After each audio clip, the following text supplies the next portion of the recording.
इफ्तारी का वक्त आता है तो हम बेतहाशा चीज़ें 2000 के करीब जो है कैलोरीज की रिक्वायरमेंट होती है पूरे दिन के लिए। ये मैदे पर जाकर क्या मनफी असर डाल देता है? मैदे की तेज़ाबियत बढ़ जाती है, मैदे की जो साख्त है वो थोड़ा सा ख़राब होना शुरू हो जाता है। इतना पानी एकदम से रोज़ा खोलते ही पी लेना, लेकिन जब एक्सेस क्वांटिटी हो जाएगी तो फिर उसका मसले तो होंगे। किस किस्म के मसाइल जो हैं वो सामने आ सकते हैं? घुटनों के मसले हो सकते हैं, जोड़ों के मसले हो सकते हैं, किन बीमारियों में हमें रोज़ा नहीं रखना चाहिए? या दवाइयों की ज़रूरत पड़ती है उसको मेंटेन रखने के लिए। कौन कौन सी रोज़े की हालत में आम गलतियां जो है वो कर देते हैं? गुस्से की बर्दाश्त जो है कम हो जाती है।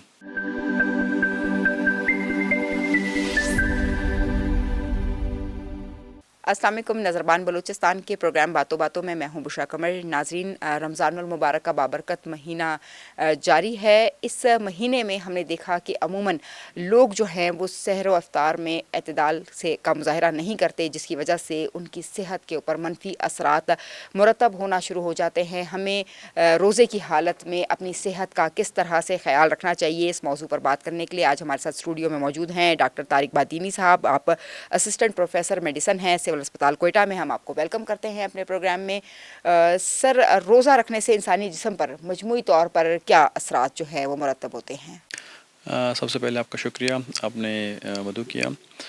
रोज़ा रखने से इंसानी जिस्म पे बहुत से असरात नमूदार होते हैं। इंसान का जो टॉक्सिसिटी लेवल होता है, इंसान के जो मुज़र असरात होते हैं वो ज़ायल हो जाते हैं और इंसान में जो है एक पॉजिटिव एनर्जी आना शुरू हो जाता है। लेकिन आजकल हम देखते हैं कि रोज़े में हम रोज़े का जो असल रूह होता है उसको हम छोड़ के सिर्फ़ अपने तरीक़ों पे जो है चल रहे होते हैं। सिर्फ़ खाना पीना होता है या फिर जो है सोना होता है। तो इससे जो है थोड़ा सा रोज़ा जो है हमारा उस हद तक नहीं पहुंचता है जिस हद तक जो है ना उसको होना चाहिए। मनफी असरात शुरू हो जाते हैं। ज़ाहिर ज़ाहिर ज़ाहिर जी जी। हाँ, सहरी में हम देखते हैं कि लोग सहरी भी बहुत ज़्यादा हैवी कर लेते हैं और फिर बड़ी बेसब्री से सहरी के फ़ौरन बाद ही हमें इफ्तारी का भी इंतज़ार होता है। तो वो इंतज़ार वक्त के साथ साथ बढ़ता चला जाता है और जब इफ्तारी का वक्त आता है तो हम बेतहाशा चीज़ें खा लेते हैं। तो इसका क्या मनफी असर हमारी बॉडी पर पड़ता है? देखें, आजकल प्रोसेस्ड फूड्स और जो तली हुई चीज़ें ज़्यादातर इस्तेमाल करते हैं हम लोग। अक्सर जो है इफ्तारी में मसाले वाले और तली हुई चीज़ें ज़्यादा इस्तेमाल होती हैं। तो उससे मोस्टली पेशेंट्स में एपिगैस्ट्रिक डिस्कम्फर्ट और एब्डोमिनल पेन और इस तरह के जो है काफ़ी मसले होते हैं। आपने अभी देखें कि रमज़ान जो है थोड़ा सा मौसम बेहतर हो गया है, सर्दियाँ आ गई हैं, सर्दियों में ही आलमोस्ट रमज़ान आ रहा है। तो इसमें हमें पानी की इतनी ज़रूरत पड़ती नहीं है और खाना भी जो है हम इतना ज़्यादा खा लेते हैं, उसको हज़म करना जो है हमारे लिए थोड़ा सा फ़ीज़ेबल नहीं होता है रमज़ान में। इफ्तार सहरी हमें कितनी हेल्दी करनी चाहिए और इफ्तार कितना लाइट हो? देखें, मैं तो वही कहता हूँ ना कि जो इंसान अपना रोज़मर्रा का रूटीन में चल रहा होता है वही अपना लें, ना ज़्यादा खाए और ना ही कम खाए। अब रोज़े मेरे ख़्याल में 10 घंटे हैं या 10.5 घंटे का रोज़ा है। 10.5 घंटे में ऑलमोस्ट फ़ास्टिंग जो है 8 से 8.5 घंटे 9 घंटे का फ़ास्टिंग होता है। तो अगर हम 8.5-9 घंटे का फ़ास्टिंग कर सकते हैं तो 10 घंटे का रोज़ा भी रख सकते हैं। मतलब नॉर्मली रूटीन में जो अगर हम रात का खाना 10 बजे खा लेते हैं और सुबह जो है 8 बजे 9 बजे उठ के नाश्ता कर सकते हैं, तो इस दौरान में जो हमारा फ़ास्टिंग ही चल रहा होता है ना। तो ये अभी अगर शाम के सुबह के 5 बजे या 6 बजे हम लोग अफ्तारी कर लें और शाम के 6 बजे 6:30 बजे जो होता है अफ्तार खोल लेते हैं, तो ये मोस्टली जो है ना सेम ही रहता है। इतना मतलब फ़र्क नहीं पड़ता है 10 घंटे का है। तो कोशिश कर लें कि कम से कम खाएं, इतना खाएं कि मैदे पे बोझ ना हो और तकरीबन हाफ़ या 1/3 के करीब जो है मैदे पे मतलब फुलनेस हो और 1/4 या 1/3 हाफ़ जो है इसका खाली रहे मैदे का, ताकि जो है ना आपको इबादत करने में, उठने बैठने में और एसिडिटी का जो है सामना करना ना पड़े। जैसे इफ्तारी होती है हम एकदम से बहुत कुछ खा लेते हैं, फिर उसके बाद जो हमारा एक खाने का सिलसिला चलता है वो चलता ही चला जाता है। अमूमन हमने देखा कि लोग मुख्तलिफ़ गैदरिंग्स में चले जाते हैं, बैठते हैं, एक चाय का कप भी चल गया, थोड़ी देर बाद कोई फ़ास्ट फूड आ गया और थोड़ी देर बाद कुछ मीठा आ गया, करते करते करते वो सहरी तक का टाइम हो जाता है और फिर जब घरों को जाते हैं तो फिर सहरी भी हो गई। तो ये इतना सब कुछ खा लेना एकदम से जिस्म को के ऊपर एकदम बोझ आ जाता है। देखें, पहले मैंने आपको बता दिया था ना कि हम अपने कैलोरीज़ को कैलकुलेट कर लें और कैलोरीज़ के हिसाब से चलें। अगर नॉर्मल बॉडी की रिक्वायरमेंट जो है तकरीबन 15 से 2000 के करीब जो है कैलोरीज़ की रिक्वायरमेंट होती है पूरे दिन के लिए। तो 1500 से 2000 कैलोरीज़ आप कैलकुलेट कर लें। आप अगर एक टाइम में खा लेते हैं तो वो एक टाइम में कंज्यूम कर लें। अगर आप वक्फे से खा सकते हैं तो ये वक्फे से खाने का कोई, आप बार बार अपने मैदे को डिस्टर्ब कर रहे हैं। ज़ाहिर है इससे मैदा और ख़राब रहेगा। आप एक मरतबा खा लें तो ताकि मैदा जो है ना वो तसल्ली कर लेता है कि भाई मैंने खा लिया है और अब जो है मैंने उसको प्रोसेस करना है और उसको डाइजेस्ट करना है। अब आप 2 घंटे बाद या 1 घंटे बाद दोबारा खाना खाएंगे तो वो दोबारा से वो चीज़ें जो है प्रोसेस दोबारा स्टार्ट हो जाएगा। तो इससे मैदे को टाइम नहीं मिलेगा प्रोसेस करने में और डाइजेस्ट करने में चीज़ों को। आम दिनों में हमारे रूटीन के खाने पीने होते हैं, लेकिन रमज़ान में हमने अमूमन देखा कि पकोड़े लाज़मी बात है ऑयल में तले जाएंगे, चटपटा मसाला उसमें डलेगा और रोज़ाना की एक वो रूटीन बन जाती है। तो इतना ऑयल खाना, इतनी मिर्च मसाले खाना रोज़ाना की बुनियाद पर, ये मैदे पर जाकर क्या मनफी असर डाल देता है? मैदे पे ऑफ़ कोर्स मैदे पे बहुत ज़्यादा मनफ़ी असर डाल देता है। मैदे की तेज़ाबियत बढ़ जाती है, मैदे की जो साख़्त है वो थोड़ा-सा ख़राब होना शुरू हो जाता है और बदहज़मी शुरू हो जाती है। बहुत से लोगों को ऐसा होता है कि आप अफ़्तारी कर लेते हैं, उसके बाद नोज़िया, वोमिटिंग और एपिगैस्ट्रिक पेन जो है शुरू हो जाते हैं। इवन कि आप अगर एक सर्वे कर लें तो इफ्तारी के बाद अगर आप किसी हॉस्पिटल के इमरजेंसी में विज़िट कर लें तो आपको मोस्टली पेशेंट जो है ना एपिगैस्ट्रिक पेन और एसिडिटी के साथ जो है मिलेंगे आपको। बहुत से लोगों को जो है वोमिटिंग शुरू हो जाती है, बहुत से लोगों को जो है ना एपिगैस्ट्रिक पेन शुरू हो जाते हैं। तो मैं वही कहता हूँ कि आप इतना खाएँ जितना आप हज़म कर सकते हैं, जितना आप बर्दाश्त कर सकते हैं। रोज़ा है, रोज़े को रोज़े की तरह रखें। रोज़े को जो है ना ऐसा ना समझें कि रोज़े के बाद जो है ना खाना ख़त्म हो जाएगा और फिर हमें खाना नसीब नहीं होगा। अमूमन खजूर खाने के बाद चूँकि सर्दी हो या गर्मी प्यास लगती है, तो हम शरबत बना है तो भी 2-2 3-3 ग्लास कुछ भी खाने से पहले पानी का, शरबत का भी पी लेंगे, पानी का भी पी लेंगे, तो फिर हमारे पेट में वो गुंजाइश नहीं रहती कि इसके बाद हम कोई एक आध चीज़ खा सकें। एक चीज़ खा ली, अगली चीज़ की हिम्मत नहीं होती। तो इतना पानी एकदम से रोज़ा खोलते ही पी लेना, ये कितना जो मनफी असरात मुरतब करता है? ऑफ़ कोर्स बहुत सी चीज़ें ऐसी होती हैं कि अगर आप पानी ज़्यादा पिएंगे तो पानी तो अपने बॉडी में तो डिसॉल्व हो जाता है, लेकिन जब एक्सेस क्वांटिटी हो जाएगा तो फिर उसका मसले तो होंगे। किस किस्म के मसाइल जो हैं वो सामने आ सकते हैं? वही है, एब्डोमिनल फुलनेस होता है, भूख जो ख़त्म हो जाती है, सिर्फ आप पानी पिएंगे और पानी पे गुजारा करेंगे। अगर आप शरबत वगैरह ले लेते हैं या जूसेस वगैरह ले लेते हैं, उससे आपकी कैलोरीज़ बढ़ जाएंगी। जब कैलोरीज़ बढ़ जाएंगी तो बजाय रमज़ान में एक परफेक्ट टाइमिंग होता है कि आप अपना वज़न कम कर सकते हैं, आप डाइट कर सकते हैं। तो वो डाइट करने वाला और वज़न कम करने वाला कंसेप्ट ख़त्म हो जाएगा और आपका वज़न जो है कम होने के बजाय बढ़ जाएगी, मज़ीद बढ़ जाएगी। तो इससे ये होगा कि आपका जो पहले वेट एक मेंटेन था, अब वेट बढ़ जाएगी आपकी। तो इससे थोड़ा सा मसले हो सकते हैं आपको, जो घुटनों के मसले हो सकते हैं, जोड़ों के मसले हो सकते हैं, उठने बैठने में दिक्कत हो सकती है और बहुत से और दिल के मसले हो सकते हैं, शरीयानों के मसले हो सकते हैं। ज़ाहिर है जब आप कैलोरी ज़्यादा इंटेक करेंगे तो उससे और मसले होते हैं। हमने देखा कि अमूमन कहा जाता है कि हर घंटे बाद या हर थोड़ी देर बाद पानी पीना चाहिए इंसान को। तो रोज़े में आपको फिर एक खाना तो आपका वैसे ही आप नहीं खाते, लेकिन पानी भी आप नहीं पीते हैं। तो पानी की कमी को पूरा करने के लिए हमें वो कौन सी ऐसे तरीक़ाकार अपनाने चाहिए कि रोज़े की हालत में हम पानी की कमी को पूरा कर सकें? देखिए, आप जितना पानी पी लें, पानी हमारे जिस्म में इतना स्टोर नहीं होता है, ठीक है। हम अगर तकरीबन 1.5 लीटर पानी हमें पीना चाहिए पूरे दिन में नॉर्मली। लेकिन अगर टेम्परेचर नॉर्मल है, टेम्परेचर में हम एक एक्सट्रीम वेदर में काम नहीं कर रहे हैं, तो हमारे लिए देखिए 4 से 6 गिलास जो हैं बहुत ज़्यादा बेहतर है। लेकिन वही है कि हम कितना बर्दाश्त कर सकते हैं उन चीज़ों को। हाँ, अगर कोई गुर्दों का बीमारी का आर्ज़ा है, किसी को दिल की बीमारी का आर्ज़ा है, तो उसके लिए फिर पानी का रिक्वायरमेंट अलग हो जाते हैं।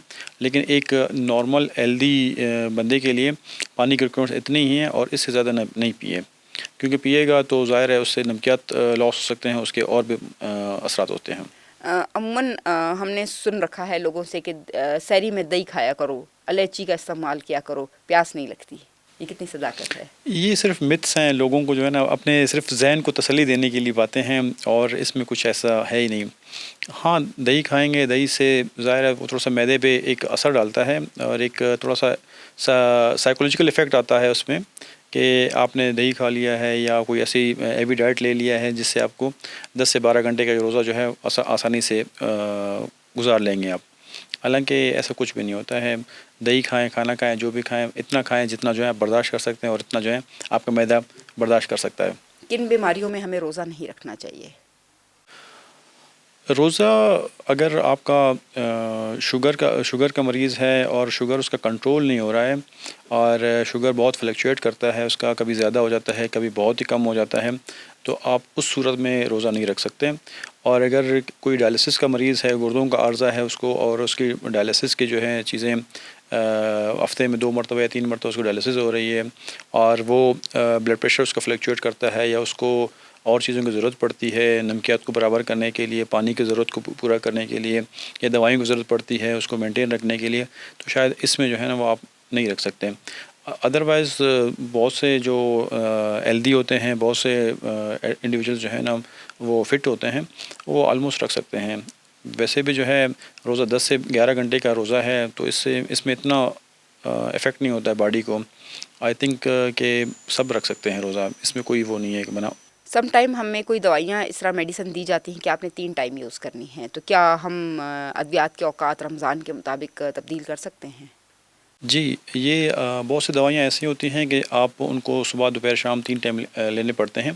तो इसलिए बहुत से लोगों को कहा जाता है कि आप अपने डॉक्टर से मशवरा कर लें, ताकि डॉक्टर आपकी दवाइयों को तब्दील कर लें। हो सकता है कि आपकी दवाइयाँ जो हैं 1 टाइम हो जाएँ या फिर 2 टाइम हो जाएँ। तो 1 टाइम में इस तरह होता है कि आप सहरी के टाइम ले लें या फिर अफ़्तारी के टाइम ले लें, बस वो फिर 24 घंटे के लिए काम कर लेते हैं और आपको फिर 3 टाइम लेने की ज़रूरत नहीं पड़ती है। क्या रोज़ा जो है वो ज़हनी सुकून और ज़हनी सेहत पर भी अपने मस्बत असरात डालता है?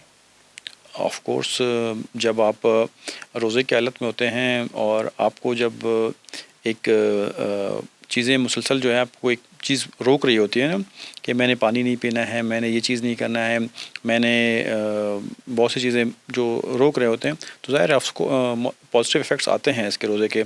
और आप जब देखते हैं कि ईद के बाद 1 हफ़्ता 10 दिन तक जो है आपको उसका असर असर महसूस रहता होता है। है जी, ज़हन जी। पे, जी, जी, पानी जी। ये मैंने पानी पी लिया, रोज़ा टूट गया। ज़ाहिर, वो एक ज़ाहिर। साइकोलॉजिकल इफ़ेक्ट्स जिसको कहते जी, हैं, जी, जी, जी। वो मुरतब रहते हैं। अच्छा सर, रमज़ान में वर्जिश का बेहतरीन वक़्त कौन-सा हो सकता है? रमज़ान में बेहतरीन वक्त अफ्तारी से तकरीबन 2 घंटे पहले आप वर्जिश कर सकते हैं। वर्जिश कर लें, बहुत ही अच्छा है, क्योंकि आप तकरीबन 1 डेढ़ घंटा वर्जिश कर लेंगे और आधा घंटा या 15 मिनट आपके पास बच जाएंगे। आप फिर अफ्तारी के लिए इंतज़ार कर लें और अफ्तारी कर लें, तो उससे आपकी डिहाइड्रेशन भी नहीं होगी और आप जो हैं काफ़ी अच्छा जो है आप एक्सरसाइज कर सकते हैं और काफ़ी अच्छा जो है अपना वेट मेंटेन कर सकते हैं, बॉडी को मेंटेन कर सकते हैं। हमने देखा अमूमन इफ्तार के फ़ौरन बाद नौजवानों की टोलियाँ जो हैं वो मुख्तलिफ ग्राउंड्स का रुख करती हैं और इफ्तार करने के बाद वो सहरी तक मुसलसल खेलती रहती हैं, तो क्या इस तरह की सरगर्मियाँ जो हैं वो भी जिस्म पर कोई असर डालती हैं? अ, खेल खेल जो है बहुत ही अच्छा इफ़ेक्ट होता है जिस्म पे। इवन कि आप रोज़े की हालत में भी खेल खेल सकते हैं। इतना खेलें कि आपको प्यास ना लगे और आपको जो है रोज़ा ख़राब होने की नौयत ना आए। रात को आप खेलते हैं, रात को बहुत से जो है फुटबॉल ग्राउंड्स होते हैं या क्रिकेट ग्राउंड्स पे जो है लोग क्रिकेट खेल रहे होते हैं, फुटबॉल खेल रहे होते हैं। तो आई थिंक इसमें जो है ना बहुत अच्छा ये सरगर्मी है। रमज़ान में लोग कौन-कौन सी रोज़े की हालत में आम गलतियाँ जो है वो कर देते हैं?